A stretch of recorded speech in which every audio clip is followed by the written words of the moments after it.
Hi guys! So for today's video, ang pag-uusapan po natin ay robust kasi ang dami ko pong nare-receive na questions about sa robust. So yun po yung iisa-isahin natin ngayon na sasagutin. So unang-una po, may dalawang klase po ng robust. So ito po yung robust na tablet, then ito naman po yung capsule. So bubuksan ko para makita nyo po yung itsura.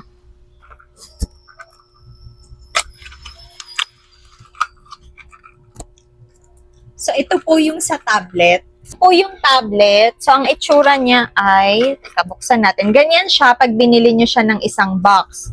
So, meron pa siyang foil, so bubuksan nyo pa yon para makita nyo yung tablet niya sa loob. Ganyan siya. So, dito po sa amin, pwede pong makabili ng tingi. So, sa iba po, hindi lang ako sure kung pwede pong makabili ng tingi sa ibang botika. So, ganito po ang itsura niya. So, ito po yung robust tablet. So, color, parang may pagka-color yellow po siya. Yan siya. Yung robust extreme naman po ay ganito ang itsura. Ganito po yung itsura ng robust extreme. So, ganyan din siya. Kailangan nyo din buksan yung parang foil niya para makita nyo yung laman niya sa loob. So, ito po ay capsule. Yung nauna kanina, tablet siya. So, ito naman po ay capsule. So, ganyan yung itsura niya. So, ito po, dito sa butika, pwede pong makabili din sa amin ng isahan lang. Pero hindi po ako sure sa ibang butika. Yung iba kasi ang alam ko, isang box talaga dapat yung bibilhin nyo pagka robust extreme. In terms naman po sa presyo, yung robust tablet po, ito po, mas mura po siya compare po doon sa robust extreme. So, depende po sa kung saan kayong butika na bibili, pero yung pricing niya, mas mahal po talaga yung robust extreme. Ingredients naman po, ito po yung mga laman ng robust tablet. Then, sa robust extreme naman po, ito naman po yung mga laman. So, ang pinaka-benepisyo po na pwedeng makuha ng mga kalalakihan doon sa robust tablet at robust extreme kahit na magkaiba po sila ng ingredients ay para magkaroon ng magandang daloy ng dugo or magandang blood flow. Nakakatulong din po ito para sa pampagana, pampalakas at pampahaba ng stamina during sexual activity. So, in terms naman po sa kung paano yan inumin, so ito pong robust tablet ay iniinom 1 to 2 tablets per day. So, yes po, pwede kayong uminom hanggang 2 tablets sa isang araw. Yung robust extreme po, na-mention ko kanina na mas matapang po yun. So, yun po, isang capsule lang ang pwede nyong inumin sa isang araw. So, yun po yung difference nila.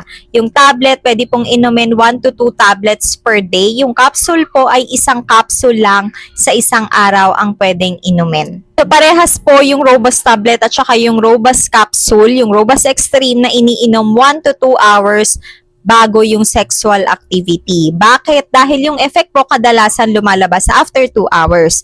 Then maganda din po na iinumin ito with warm water, maligamgam na tubig, then on an empty stomach. Pag sinabi po natin na empty stomach, 1 oras bago kumain or 2 oras pagkatapos kumain. So, yun po yung pag-inom natin ha.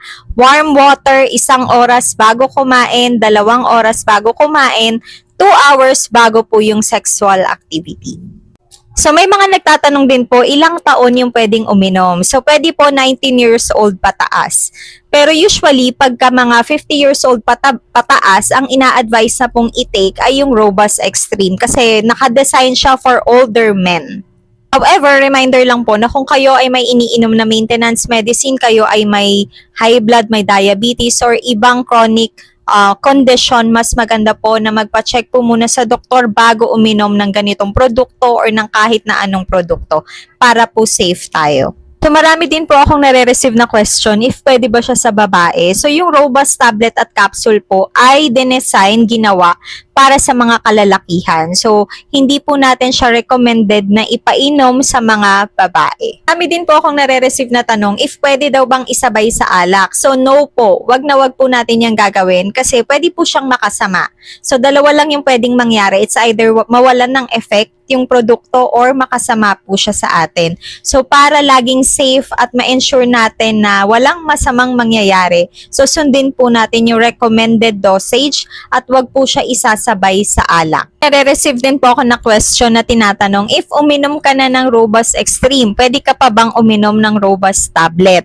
So the answer po is no. So yung yung Robust tablet po, pwede nyo pong inumin 1 to 2 tablets per day. Pero yung capsule po, pag nakainom na kayo ng isa, enough na po siya for the whole day. So, isa lang po talaga ang pwede natin na inumin. So, for safety reason, mas maganda po na sundin natin yung recommended dosage para maiwasan po natin yung mga masamang epekto or yung mga hindi inaasahan na pwedeng mangyari dahil hindi natin nasunod yung recommended dosage. Re-receive din po ako na question na tinatanong if nakakatulong ba siya or nakakagamot siya dun sa mga lalakihan na may condition kung saan hindi na po sila tinatayuan ng ari or yung mga may erectile dysfunction. The answer po is no. Itong Robust Extreme at saka yung Robust tablet po ay food supplement po. Hindi po sila gamot sa kahit na anong sakit. Mas maganda po na magpa-check up po tayo sa doktor para po maresetahan tayo ng tamang gamot. Kasi may gamot po na pwedeng inumin para sa erectile dysfunction.